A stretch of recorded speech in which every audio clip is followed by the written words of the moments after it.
right. Looks like we got everything ready to go. Good morning, good morning, good morning, good morning. Happy Friday. All right. Got my coffee here. Let's see, take a look at the YouTube over here. Got 10 people, so we'll wait a couple of minutes before for more people to see the email and the Canvas update so that they can filter in. How are we all doing this wonderful Friday?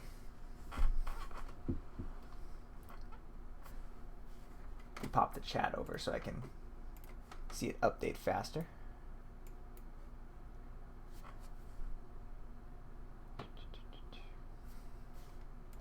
Move it so it's a little closer to the actual camera, the aperture. Anybody's a fan of Portal, by the way, I ended up watching a live stream of it with my wife. It was just awesome. Good to hear, Haley.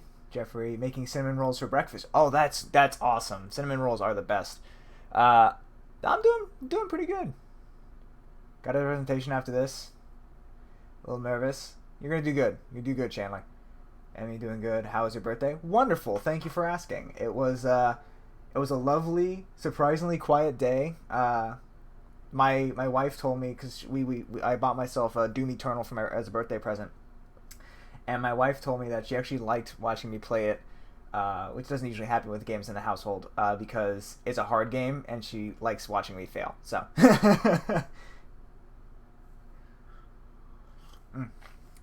you got this. You got this. All right. How are we doing on this? 15 views. Let's wait another minute or two. People will trickle in. So let's get a sense of the latency here. Marco.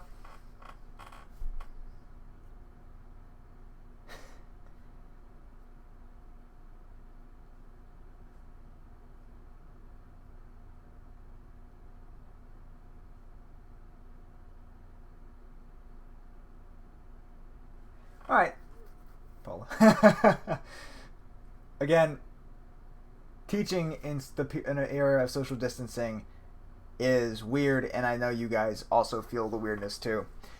But this is legitimately one of my favorite moments. Like, it's a moment that just brings me so much joy. It's so simple, it's so childish, but I love it so much. Just a chat filled with polos. Brendan, ready for the week to be over? Yeah, I think we're all kind of at that point. All right. So while people are trickling in, let's go over a couple of quick announcements. So first, you guys should be getting like automatic push updates for class reviews and stuff like that, right? So like just to so the institution is still proceeding with those as it always does. So I would really appreciate if you guys, fill them out as best you can. I'm not afraid of getting some good constructive criticism on this stuff. I really try and strive to be as good of a teacher as I possibly can be, and so I really would appreciate some good and constructive feedback on this.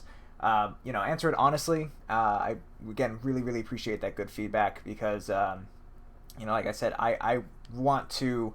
I want to try to do this as best I could for as long as I can, right? I've mentioned that before. So we have that that's going on. Also, don't worry too much about like hurting my feelings or anything else like that. Like I mentioned before, I make stuff for the internet. I made the mistake once of making a video on the other YouTube channel that I mentioned before, talking about Rick and Morty. And for those of you who watch the show, specifically the episode where Rick goes in and punches a few buttons and then the galactic dollar is set to 0. And I made this video that was like, oh, well, could that actually happen? And YouTube's algorithm caught it, and it ended up getting like nearly 1 million views. And people said a lot of mean and nasty things in those comment sections. So after all of that, there is hardly a thing that I could read that'll hurt my feelings. I've developed some thick skin. So don't go out of your way to be a jerks, but don't worry about whether or not your good critical feedback is going to hurt my feelings. I'm taking this all in the spirit of trying to improve myself in future courses as well as my teaching, and your guys' input on that is super appreciated. All right, so other stuff like that. Continuing on with house cleaning.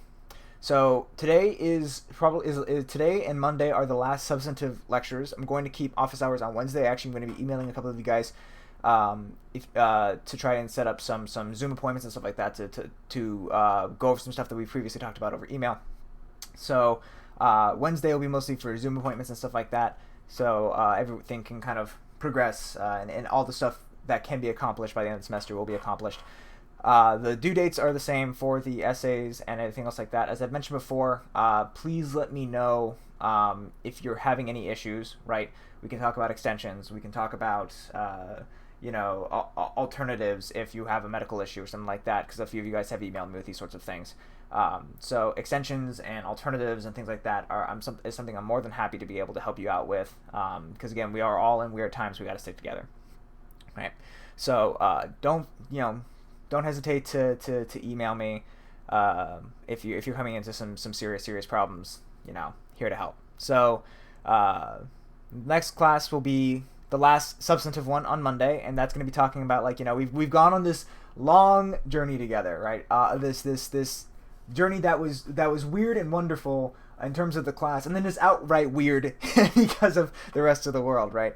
Because the social sciences itself is a weird and wonderful subject, right? It's you get to study this emergent phenomenon with such incredibly rich complexity that you wouldn't be able to emulate even if you were able to consciously design it, right? And it's a wonderful thing to be able to kind of study behavior like this. So this has been a wonderful journey all the way this way, but we can only cover so much, right? Any class can only cover so much material. So the final lecture is kind of like, okay, I've helped you guys, we've helped each other, and we've learned from each other over the last semester, and what next? How can you continue to learn? Because as I've mentioned at the very, very beginning, the ultimate goal, the ultimate aim of this class wasn't rote knowledge, but as Lupia put, right, competency and mastery, right? Competency with the knowledge and stuff like that. And competency is something that is always developed and maintained. It's always, it's like continuous education classes, which a lot of you guys going into the workforce and things like that, we'll get to feel the joy of those. You get to have them and everything going from being a hairstylist to being an accountant to being a realtor to being a carpenter. Everything and anything has continuing education these days. But part of maintaining competence is learning, right, and continuing to learn. So the last lecture is going to be kind of how do I learn effectively from here on out outside of the guided structure of a course. So what kinds of information should I be looking for to augment my knowledge of political behavior? How much weight should I put on new evidence?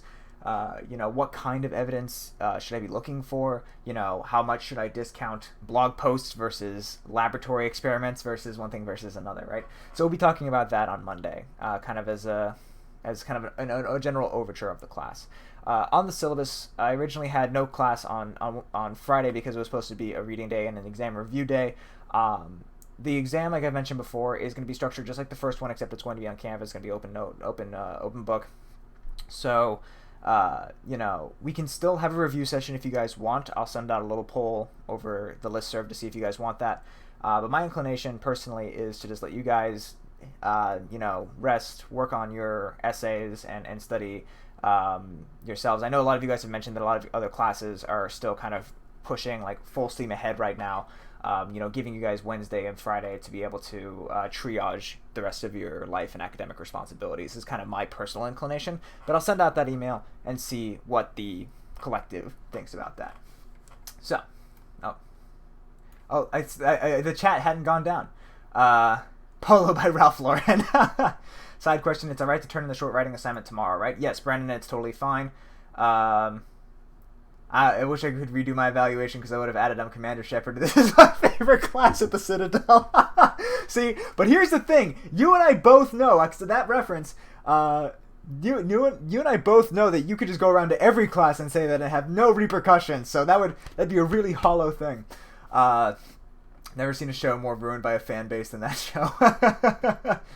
Nothing hardens the soul like YouTube comments. When do you think we'll hear back from the final paper feedback? The exam is the 29th. So you'll hear back on final paper feedback either today or tomorrow, which Saturday. A couple of you guys submitted drafts for that, and you guys will be getting feedback on those drafts very, very shortly. How accurate final will our grades be on Wednesday? as in, will I know if I need to take this class as pass-fail? So, how accurate final will our grades be on Wednesday? So, I would say fairly. It's tough. Be the only professor I have who would get the above Commander Shepard reference. All right, so that's fair. That's fair. So I haven't. So here's the thing. I haven't put in the extra credit that you guys have done, right? So those extra credit things, like the 2 dinosaur pictures and the little survey I sent around at the middle of the semester, those things, I haven't put in the extra credit for that yet. So your grade that you see on Wednesday will be the lowest that it could possibly be, right? It cannot go lower, is what it'll look like on Wednesday, because I add in those other sorts of things. So that's kind of the general gist. Wednesday is the exam and paper, right? Okay, yeah. So I mean, so after Wednesday is the exam and just the paper. Also, if you guys wanted to do the final writing assignment based off of the material for this week, right? Mea culpa on putting the readings up late, by the way. Those are up there now. You can use those readings and the material from this class and be able to submit something, around next Friday. So yeah, but can I just send that? Yep, you could still send the dinosaur pictures. Those are totally fine. Those are totally open for the extra credit. Remains after Wednesday is just the exam and paper, right? Yeah. So I don't expect. I'm just judging by a lot of the quality that you guys are submitting, and being from the back end, I can kind of look at how your guys are progressing in terms of the quality of the papers, or like how everything is kind of working together. I would be incredibly shocked just judging how you guys have just been able to be seriously on the ball and just wowing me and blowing me away on this, on how on top of this you all are, given the state of everything. I don't expect many people to totally sink from the final paper and the exams, right? Again, the final essays.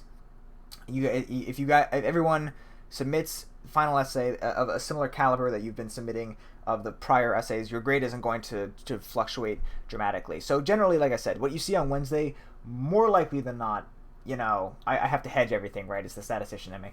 More likely than not is going to be the lower bound of your grade, right? So for most people, your grade will only be that low. It could go higher, right? So that's kind of the gist for that. If you're seriously concerned about whether or not you should take this course as a pass-fail or a US, as UF likes to call it, just email me, and I can't talk about specific grades and stuff like that, but I can give general advice and counseling, looking from the back end of things like that, because at this point I do still have more overall information about how everything looks, right, in terms of everything. Not everything is in the gradebook, so I have more overall information on the back end, which will allow you to make a more informed decision on your end, right? Is Wednesday when you drop the lowest essay grade? No, I'll be dropping that probably like Saturday or Sunday, because some people are going to be doing the final assignment, which would be next Friday. So the lowest grade will be dropped next week, but at the end of the week, it's going to be after Wednesday. All right. So with all that, if you guys have any other questions, just pop them into the chat. Also, but about not just class stuff, but also what we'll be talking about today, because where we last left our heroes, we were talking about path dependency, right? So path dependency in action, right? So on Monday, we discussed path dependence, right? And discussed path dependence and long-term sociological processes in general as being analogous to evolutionary processes. And again, we worked to make sure that we were talking about like evolutionary processes in the way that like it actually works in biology, not in the way that it's stylized for the purposes of bigotry and stuff like that in terms of like social Darwinism and whatnot. We used the example of the Polya urn. I generated a new one a little while ago, just to have a little bit of fun with this. Because I realized, because I don't think with the ones I showed on Monday, yellow actually won one, so I'm sitting there clicking this little function, because in my heart, like, come on, yellow, you're the underdog at this point. And again, this is purely random. Hold on, Brendan, can you remind me about the dino photos? I can't remember anything before Monday at this point, but I've got tons of dino pictures on lock. So yeah, if you guys remember, there were 2 extra credit opportunities. One was, in the syllabus, which I hope that you guys have read all the way through by now, but it had already been spoiled, so I don't mind mentioning that explicitly now. It had been spoiled before in previous chats and classes, that there's, if you send me a dinosaur, There's a bit of extra credit that comes with that, and then there's another one that next to dinosaur picture that came around the time we made the transition online to be able to accommodate the fact that this is a difficult transition off of you guys. And at the time, UF was being very, very slow in making a decision on whether or not it was going to allow pass-fail compared to institutions around the country. Dumb question, but if I've done 3 and you dropped the lowest one, do I still have to do the last week's paper? Okay, if you've done 3, right? So as I mentioned before, if you've done 3 already and the next one is coming up, right? If you could just do me a favor and just submit like a blank paper. Some people have like just submitted papers with jokes and with memes, and I love those personally. But just something that has like that I can ascribe a 0 to in the back end, because I've already programmed Canvas to say drop the lowest grade of the 4. And to be able to go through and make individual exceptions is a real big pain in the butt to do for everybody. So if you've already done 3 and you're cool with your grade, you don't need the 4th one to be dropped, just submit something that's just totally irreverent or just a blank piece of paper onto Canvas. It just makes my life a whole lot easier, and I would sincerely appreciate that. So yeah, you don't have to actually write a full assignment if you're totally good with the 3 grades you've got. Just submit something into Canvas. All right, so we looked at the Polya Urn. It's kind of a simplified visualization. All right, no problem. Good to see. All right, so the Polya Urn is a simplified visualization of the mechanics of kind of like the evolutionary thing, where it's really just like it's an additive feedback loop, right? So remember, at the very beginning in round 1, you have 1 ball here, 1 ball here, 1 ball here, right? So it's just, 1/3 of a chance for getting all of them. But as 1 ball gets picked and the same color ball gets added in with that ball, eventually you start to get asymmetries that start off as random, and early asymmetries compound, and eventually you kind of reach a stabilization point. But that's kind of how it works with sociological processes over a long period of time, using that evolutionary logic, right? That remember, the environment also changes in response to things like that. So it's a reciprocal loop. It's not that people evolve, or not people, that sociological things evolve in response to the environment. Remember, change happens, and then how well it fits or not into the environment is what determines whether or not that idea or that institution or whatever survives or fails, or how long it survives or how long it fails, or its relative position compared to competing institutions in that niche, right? But as time moves along, that niche is also shaped and reinforced by the institution's presence and the things that they enact to be able to sustain themselves, right? So that is, simplified visually with the Polya Urn example. So, but Polya Urn example, while fun and pretty, because I mean, just look at those colors. Love those colors. That's part of the. That's like, if any of you guys are doing the class, and I know a few of you guys are, next semester with election data science. Some of my favorite stuff we're going to be talking about is making pretty graphs and pretty visualizations like this. It's just so much fun. I love it. Unabashedly, just love making these pretty charts. So I wanted to ground it though, because the Polya Urn is a bit stylistic, right? It is simplified. And it's good enough to talk about, social processes and social things in the general sense, but I wanted to kind of ground these into 4 case studies that really grounds the idea of path dependence in social behavior, in political behavior. Right. So we're going to look at a few different things, 4 different case studies across different ideas. Irrelevant cinnamon roll update. Definitely go with cream cheese frosting. Definitely go with the cream cheese frosting Yeah, cream cheese frosting is absolutely the correct choice. That's part of my favorite thing when I go to Cinnabon, and I go to it every year to honor my grandmother. Yeah, man of culture. I see you are a man of culture as well. Like I said, I really need to be able to teach a class on the politics of memes, man. I would love it. That would be so fun. All right, so we're gonna do 4 case studies. One's going to be, it spans different countries, right? 2 of them are going to be in the United States, which is going to be social groups and political attitudes. One is actually going to be looking at identity-based activism, and we're looking at Brazil, and the other one is going to be institutions and social outcomes, which we'll be looking at Italy. Just to advertise and shamelessly plug a good friend of mine, some of you guys might know Carla Mundin. Her dissertation is the one that we'll be talking about when we talk about long-scale historical processes with identity-based activism in Brazil. It's fascinating. And if you do happen to know her either as a former teacher, TA, or as a tutor, talk to her about this, because it's seriously fascinating and super cool stuff. And it's wonderful work. She does a really great job. All right. So let's talk about this. Case study number 1, social groups in the United States. And specifically the fact that, as we've mentioned before, the United States is really has a strong culture of civic engagement, right? So man of culture, culture of civic engagement. And we we rank like, really low down. You think Richard Dawkins knew what he was unleashing on the world when he coined the concept of memes? No, he did not. It's actually super, super, super funny. So a while ago, I was researching this idea of Deadpool being the perfect meme, and I actually found that there was this journal of meme studies way back in the day that Dawkins and a whole bunch of his contemporaries founded and his colleagues founded. And it was like so super serious. It was so serious. He's like commented on Twitter a few times that he had no idea that the word meme would itself become such a meme, right? And encapsulate such a wide variety of concepts. So in terms of memes, the idea of memes is really an evolutionary victor, at least now, right? In the age of easy internet access and things like that. So the United States, right? We talked about how in the United States we have a pretty strong civic culture, right? Also gives me an opportunity to correct a small thing that I noticed in some of the essays, and I think this might have just because I might have misworded it in the lecture.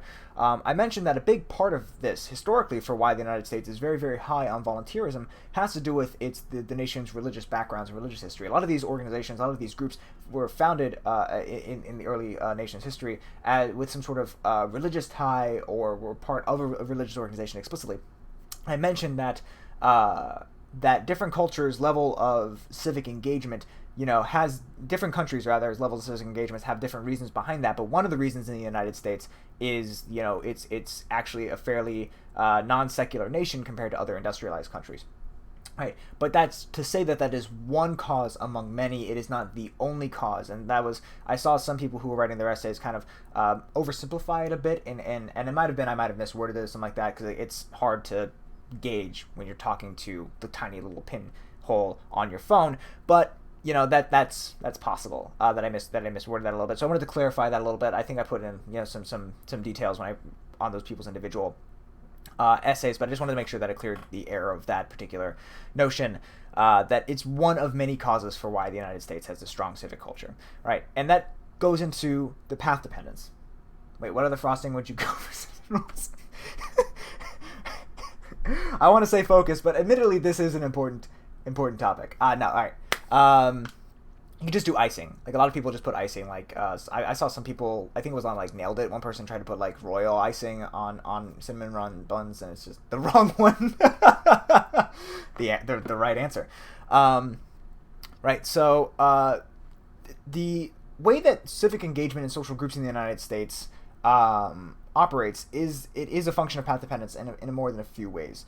Right. So the first is that the number of groups and the groups available that people could engage in. Right. Right. So the groups that are actually available to join is a function of past activities and memberships, and as well as the memberships and activities. So like how they reinforce themselves and things like that. Royal icing you, I know, right? It would be just gross. So like these are example of groups that people can join and actually be parts of, right?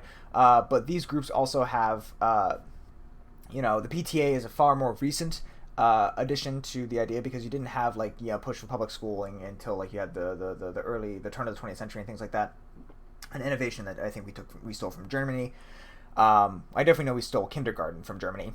Right there, right? And the name is kind of obvious, but I'm pretty sure we stole most of the public educational stuff from there. But so the PTA, regardless of that little bit of possibly erroneous trivia, the PTA started, way after the National Rifle Association. But both of these organizations are organizations that have at least 1% of the U.S. population at one point in time that were engaged with it as members or as volunteers or as something like that.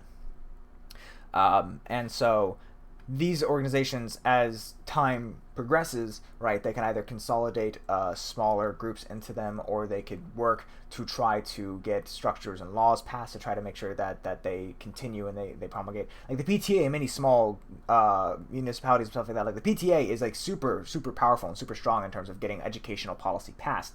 And its own importance kind of reifies and reaffirms its own existence, right? But these are ways that people can engage with and evolve with, on the civic level. But these very groups' existence and these very opportunities for that are our process of path dependence and evolutionary processes, right? And you also have other things like that kind of predicate it. So this is work that was done by Theda Skocpol, who, if you guys probably might have heard her name because she's everywhere in political science, right? But in a book chapter that she wrote, she mentions about how federal structures actually helped with. Would you say that the PTA has been strengthened or weakened by WhatsApp wine moms? Ooh, that's a good question.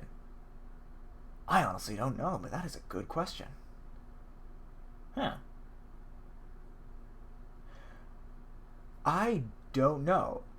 I'm gonna have to mull that over for a bit. Yeah, honestly don't know. Good question. Yeah. I'm gonna be thinking about that all day. Alright. What's that, my moms? You mean coronavirus PhDs from WhatsApp University? No, look, they got their bachelor's degree from WhatsApp University. Their PhDs are from Wikipedia, thank you. But mentioning that the federal structure and the fact that you had different states, and a lot of states had power, gave similar amounts of power delegated down to local levels like counties and cities and townships and things like that, that actually having local charters and stuff like that actually made more groups possible, because each group oftentimes in their charter specified that membership should only be derived from the location that they were specifically in. So because of that, because of the federal kind of impetus, or that kind of the federal beginning, it actually made it easier for multiple groups to form, even if they had the same method and the same message across multiple different areas. So this ultimately caused lots of different opportunities for people to be able to engage with it, right? So part of it has to do with federalism, but and again, as states' rights, local rights, and things like that have progressed, so too have some groups consolidated, other groups fractured and proliferated, and things like that. PTAs are just school HOAs. Changed my mind. You can at least opt to pay into PTAs. At least that'll be my distinction. All right.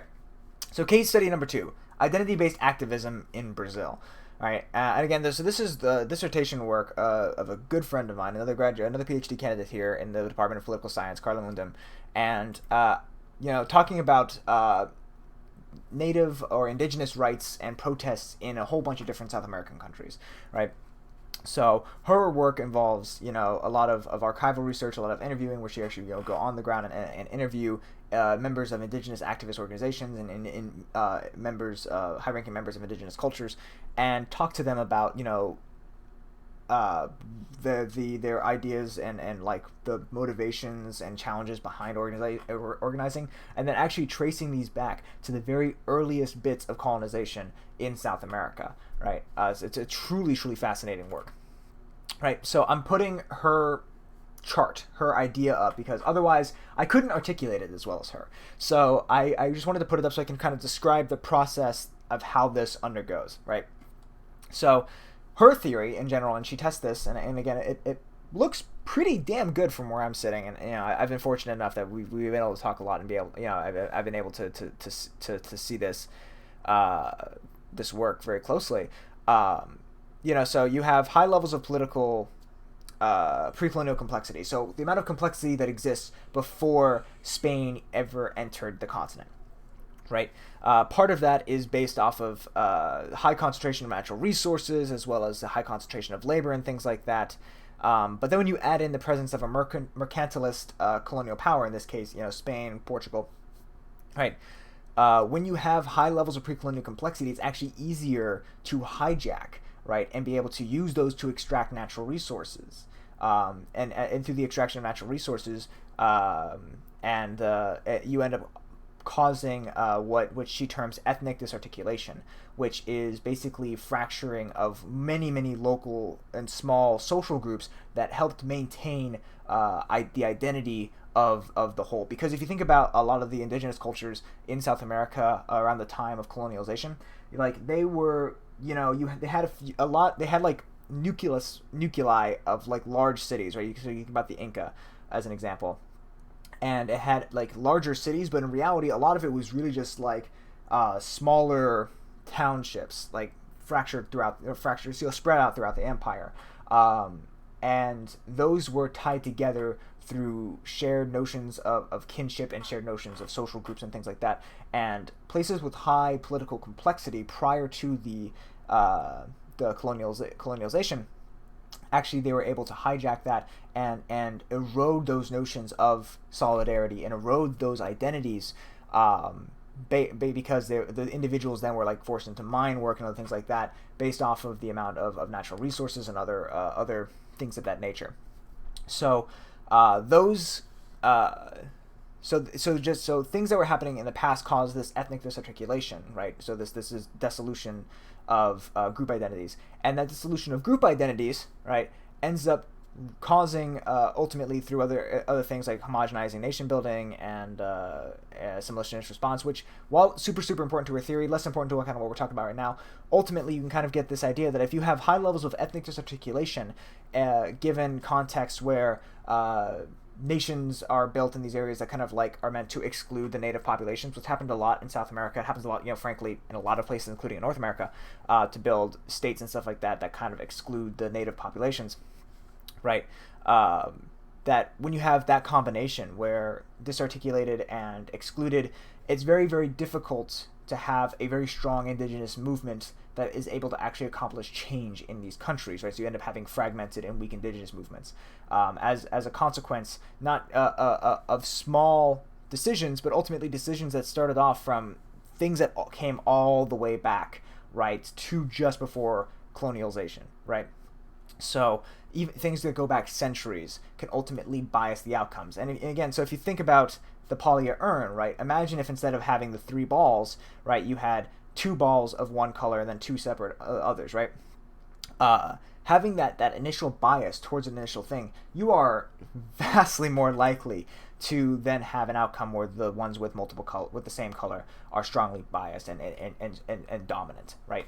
And that's kind of what you see happening here. Biases in the very beginning were exploited and ultimately continue to compound and result in what we see today. All right, so case study number 3, political attitudes in the United States. So this was published, I want to say, 2019 in the Journal of Politics.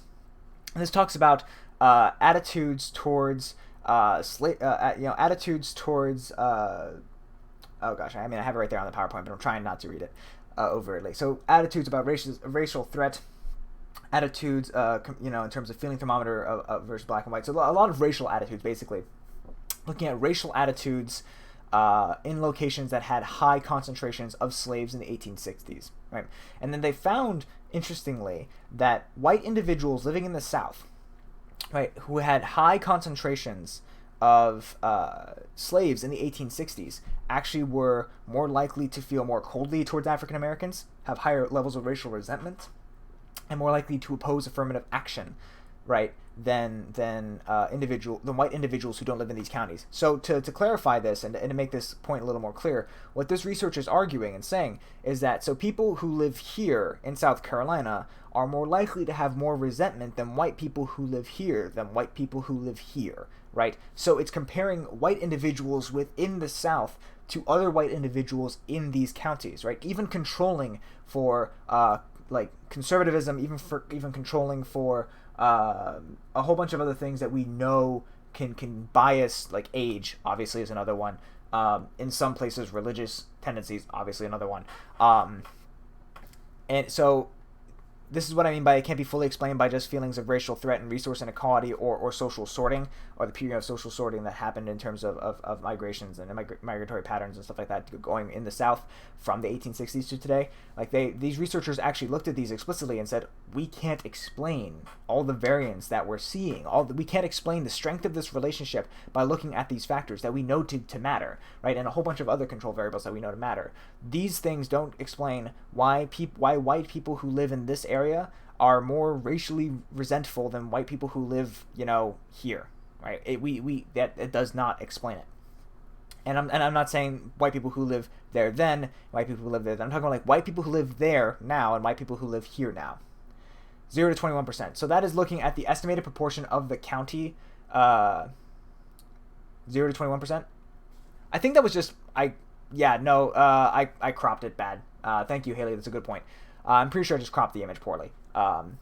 So that would be the pure white. Would be those between 0 and no, I'm. That would be this beige-ish color right here, like the bluest beige. that would be 0 to 21%. But I cropped the image poorly. Thank you for calling that out, Haley. Um, that's because everyone from South Florida is either from New York or Cuba. I mean, fair. But also you can look at like more like West Texas is another option. 0, 21 or no data. So the pure white, I'm pretty sure it might be no data. Skipped ahead. The pure white, I think, is no data. This color down here is 0 to 21. Everyone in Central Arkansas is from Central Arkansas. I mean, more or less, yeah. A lot of people don't really migrate to and from Arkansas, actually. Not sure about... I mean, historically, actually, that is where most of the migration patterns happen, though, in terms of, like, it's really fascinating. But there's nothing in West Texas. There's a lot of sand. It's coarse. It gets everywhere. So, like, areas up in here, I think, still think we have data, but there are populated areas, like, around this part of West Texas. It's less populated, obviously, than you have the urban centers. Southwest Florida is entirely populated. Retirees from Ohio. Unless you work for Walmart in Bentonville. Fair. But no, yeah, so you obviously have... But that's the thing. We're talking about, like... movements here. We're talking about migration, right? And you guys are 100% right that we levels of population. We have migration, who's moving where, who's not moving where, who's staying still. But they explained that. They actually looked at and controlled for these factors, including migration, right? So they included the fact that most people that that Florida is one of the few states in the union, right, who migration. The state that is the heaviest migrant into it, right? So the state that has the most people coming into the state. Florida is one of the few states in the union where it isn't a neighboring state, right? It's New York. It's New York. New York has the most people coming down to the Florida. A lot of people who've lived in South Florida and stuff like that who have traveled out of Florida, like, well, duh. But most places in the United States, the place that have people coming in from that state, those people coming in from that state who weren't naturally born there, is a neighboring state, but that's not true in Florida, right? As a northern, I'd like to remind the South who won. As a Californian, I agree. Isn't it just resentment over the Civil War, or as they call it, the War of Northern Aggression? So if it was just resentment over the Civil War, that'd be one thing. I mean, you could have, if they wanted to test, for instance, people being skeptical towards, the trappings, what we might call coastal elitism, right? So whether people are skeptical of a lot of tech, whether people are skeptical of kind of the kind of hoi polloi attitudes, or skeptical of some of the stuff that goes on in the north and on the coastal areas. Pretty sure Lee County, where I'm from, is the last state to desegregate. You actually, like, legit, like, so it's. And this is just, we're talking about formal segregation, desegregation, county. I think you actually might be right about Lee County. That sounds right. I'm going to trust you on that. That sounds right. But anyways, we're talking about all these different factors. And again, they control for these sorts of things, right? And they still find this pattern. Lee County isn't Robert E. Lee. Yeah, no, Gaines was a Confederate general. So Gainesville is also named after... an individual, right, from the Confederacy.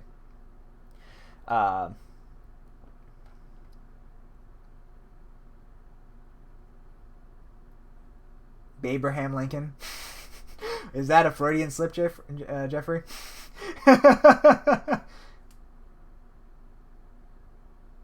So yeah, you have people now saying that they're from Lee too, and because it's so small, chance are, right? Oh, you guys are chatting about that. What they found instead was that the persistence of the attitudes was due to the norms and structures that were propounded in the South, right, in the period immediately following the end of slavery, right? So immediately following slavery, you had a lot of freedmen in these areas and small white populations, but the white populations that tended to live in these areas were very, very wealthy, and it was to both their economic and racial advantage, because we talked about racial identity and race making in the United States. We talked about how various different kinds of ideologies were deployed in order to make those distinctions salient and appear real to people, right? And part of that was based off of heavily based off of elite discourse. And where are you going to find elite discourses where the elites are, right? So that is a very strong part to why you have those attitudes, because the attitudes transmit intergenerationally. As we've talked about a little bit here, like, a good chunk of these people don't move. But even if people move into these areas, there's been previous research that says like second generation or third generation individuals who move into a particular area are far more likely to adopt that area's cultural idiosyncrasies, right? So even if people are moving into this area, their grandkids will probably have the prevailing attitudes at the time of those locations. So, because we're actually a village. A lot of Fort Misery. That's all too funny. It's like, it reminds me when I found out that a friend of mine in the program actually came from Coral Springs as well, and it's like, oh shit, wow, we're from the same place. So,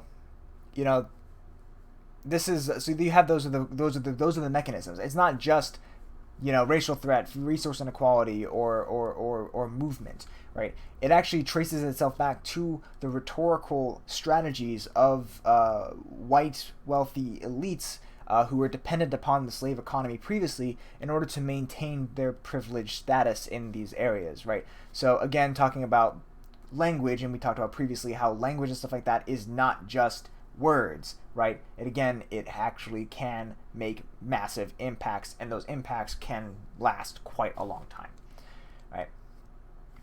So we're getting Lord really also lives. We're just finding out that everyone's from Lee County in this class.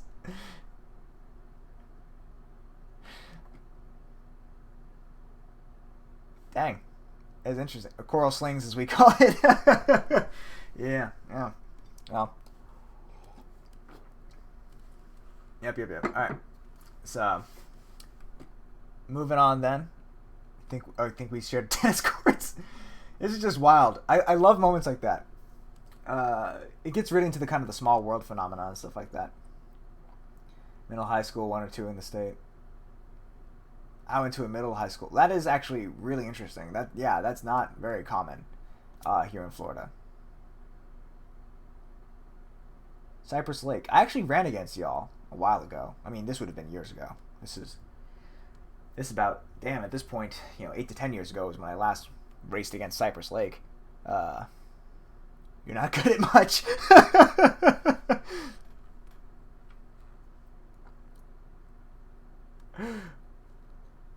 This is fun. This is funny. Alright, we got 8 minutes left of the class. Let's focus. Let's do it. Let's go on in. We got this. Alright, last case study. Institutions. Italy. We previewed this a little bit on Monday, right? And this is the stuff that I uploaded recently. You guys will be able to read that. So for those of you who are doing this paper and stuff like that and prepping for the exams and whatnot, that reading is now available. This is by Robert Putnam. And Putnam looked at a quote-unquote natural experiment in Italy in the 1970s where all the different little subregions in Italy had to change their constitutional form of government. They had to change their constitutions, and they had to be homogenized, right? So he hypothesized that my high school was haunted because it was built on a cemetery. Abe Lincoln's son was buried there at one point. Dang. His hypothesis and ultimate conclusion was that areas that had high amounts of social capital, which we talked about social capital before when we talked about social linkages and social groups and stuff like that, that they leads to quote, some communities are better than others to manage collective life. So social capital leads to better, quote, some community. I'll clean that. I'll clean that up. But generally that it leads to the fact that some communities are better than others to manage collective life is his core argument, right? And the outcomes that he measures in terms of, people are more likely to engage with government, people are more likely to, there are better health outcomes, people are more likely to be involved on a social level and things like that, right? So he hypothesized that locations with higher social capital, based off of the natural experiment, would end up with better governance in those areas, right? So places with higher social capital, after the constitution change occurred, those places would have higher levels, will have better governance occurring there. You're really deep in the Lincoln lore. I mean, if he was really deep, he would be able to tell us more about his life as a vampire hunter. But what he found, and what he kind of knew about this going into it, was that there's a stark divide between the North and South. And we've talked about this a little bit before, that there's a pretty stark divide in the North and South in terms of Italy. Right. and this is he traces this back going back to like the 1100s in terms of the governmental structure and the ensuing economic structures that came out of it, right? So southern Italy was historically more subjected to hierarchical forms of government on like all levels. And I can tell you, being the son, being Sicilian, my father talks about this. Like, it's really wild to have your dad in 2020 talking to you about how Sicily was subjugated, and giving this broad history going back to like Egypt. It's like wild. But southern Italy was historically subjected to more hierarchical forms of governance than the northern part of Italy, and as kind of an experiment with little r republicanism, well, that's not not to pretend that it was like massively Republican or like massively inclusive in the North. It definitely wasn't. But what those who were empowered to participate in the North, a lot more was given to the power of guilds and other associative entities. A lot of places that were able to do that. 90% of my history education was Lincoln. That's fair. We were really important to the local economy. Without Cyprus, all the local weed dealers would have gone hungry. Well, maybe by next election, it'll be a legal place, and the weed dealers will have to find a place in that now legitimate industry. So here's the thing: Putnam makes this claim that northern Italy, because of having the more associational government and stuff like that it created more economic integration and things like that, and just led to just better, right? In northern Italy, on just about every possible metric in terms of governance and in terms of health outcomes and stuff like that, is just far, far, far, far better. Sicily was once a kingdom, and so was Naples, but those kingdoms fell for a reason. On with his conclusion, he gives more responsibility for the separation of government that's probably deserved.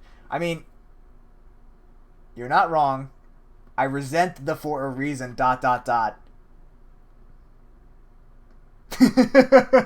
No, you're there's multiple different.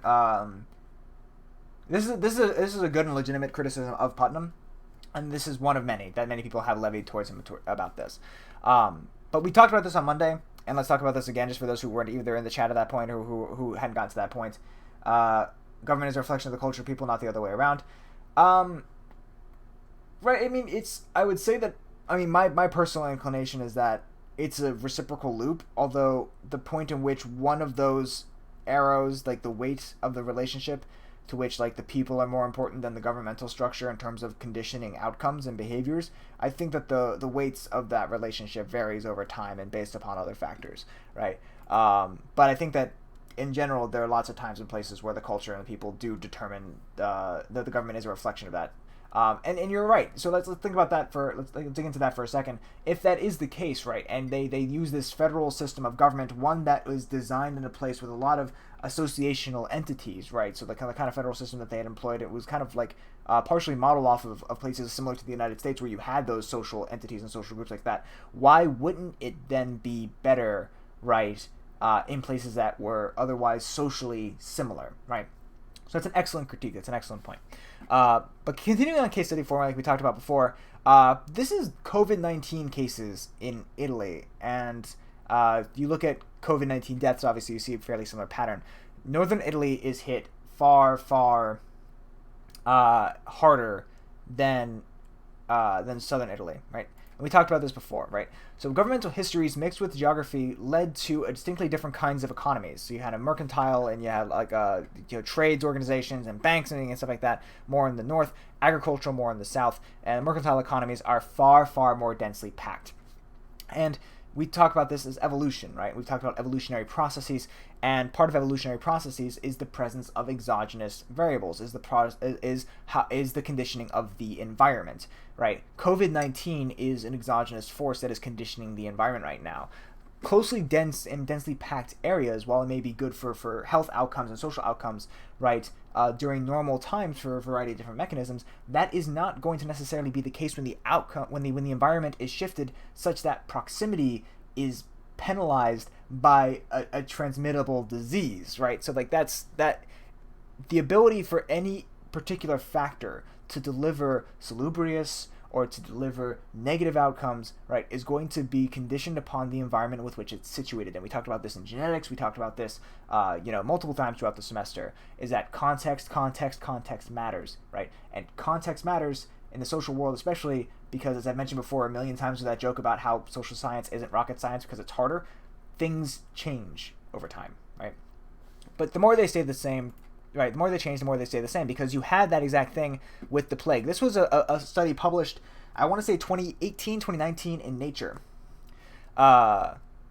where you had more frequent outbreaks of the plague, of the bubonic plague, in the more densely packed parts of Italy, because, again, that makes sense. That's if you have a transmissible disease, a disease that tends to flourish in areas where you have more densely packed people, then of course there's going to be more outcomes and more things that break there, right? So it isn't just unique to COVID. This is part of the double-edged sword that comes with closely tight-knit groups, right? Nothing is purely going to end up with good outcomes, right? What's your prediction for COVID-19's effect on the 2020 election? I predict a lot more drinking between now and election day. I predict a lot more drinking. I predict that drinking is going to be especially concentrated in political scientists. I don't know. Is a simple answer.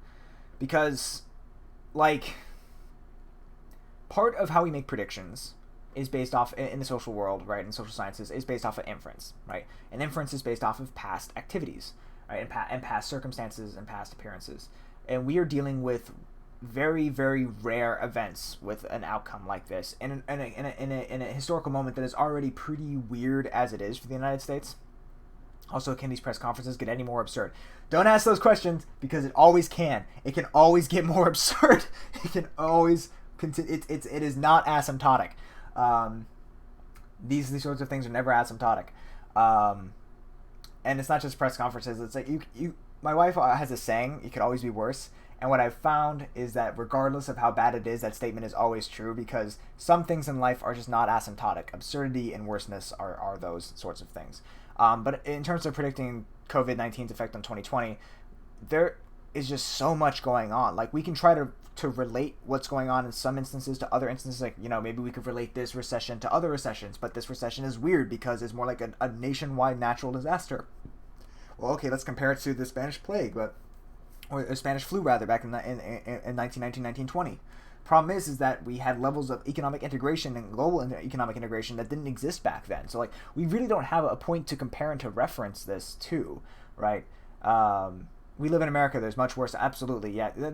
Also, yes, that's true. But, like, in terms of just in general, like, it's very difficult to predict. Anybody who tells you that they can predict how COVID is going to affect 2020 is misinformed or a liar, frankly. We have good estimates, we have good guesses, and some people are making, theories and guesses and stuff like that. But those who are really knowledgeable and really really honest are putting massive confidence bounds around those things, because just to reflect how unique and weird the situation is. All right, so that does it for this. That basically concludes, with the exception of, like, where do we learn from here, the entire marvelous journey that we've had through this entire weird semester. Do we have any other questions before we end the stream?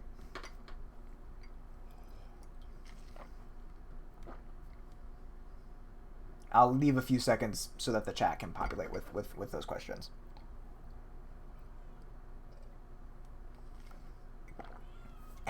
Swallowed coffee grounds. That's what happens when you get better coffee. I need better filters now. I appreciate that, Ethan. We have one more class yet, so it's not the total end, but I sincerely do appreciate that.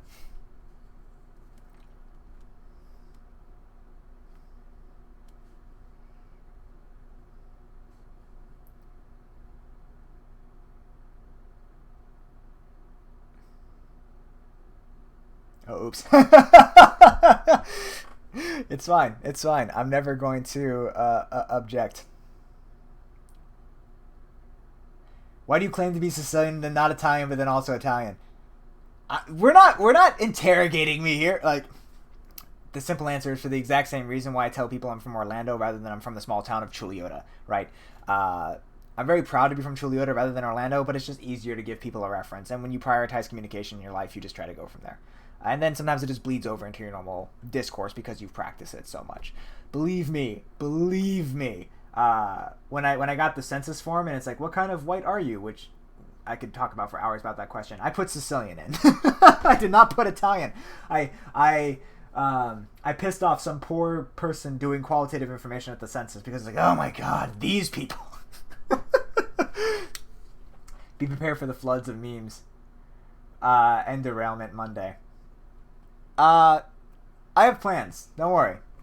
I have plans for this. There's a reason why I asked for dinosaur pictures. I've been planning for the entire semester. As someone who is half Sicilian, don't ask questions. Thank you, Christina. Yes, exactly. What kind of white are you? Quite. My wife almost put something similar to that because she's like Irish and English and all these other sorts of things. So she wanted to write in very. So also, as just a general PSA, do the census. The census is super important. Do your census if you haven't done it yet. If you live in an apartment and you are the primary person responsible for filling out your census at your location, which half left or right, depends on the day. Depends on how sinister I'm feeling. All right. Absent any other questions, if